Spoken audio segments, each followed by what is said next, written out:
चल चल चल चल चल।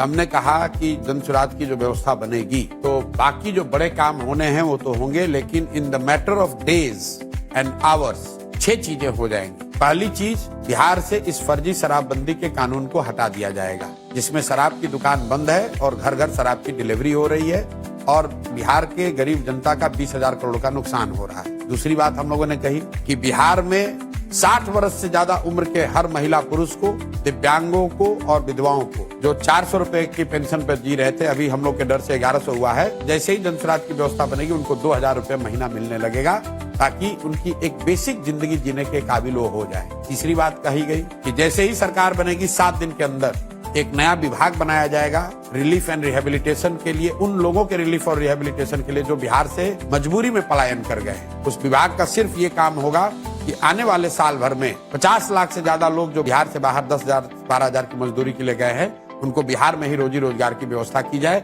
उनको बाहर न जाना पड़े।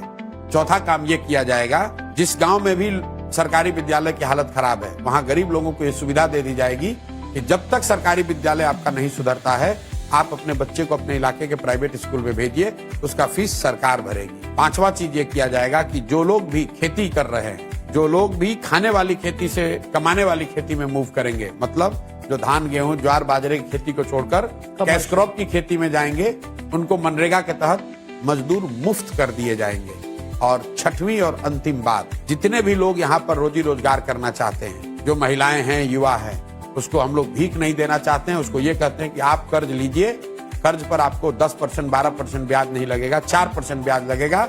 4% ब्याज पर आपको कर्ज मिल जाएगा, ताकि आप अपने घर में अपने पैर पर खड़े होइए, रोजी रोजगार कीजिए, ताकि आपको सरकारी नौकरियों का मुंह ना देखना पड़े, फैक्ट्री लगने का इंतजार ना करना पड़े। ये 6 चीज जन सुराज के आने के मैटर ऑफ डेज में कर दिया जाएगा। और एक अंतिम बात, जो 100 सबसे भ्रष्टतम नेता और अफसर हैं, उनकी सूची बना दी गई है। जैसे ही सरकार बनेगी स्पेशल कानून बनाया जाएगा, स्पेशल कोर्ट बनाए जाएंगे और साल भर के अंदर न सिर्फ इन पर कार्रवाई होगी, इनके और इनके परिवार के पास जो बिहार से लूटा हुआ पैसा है उसको जब्त किया जाएगा, बिहार के खजाने में जमा किया जाएगा। और इस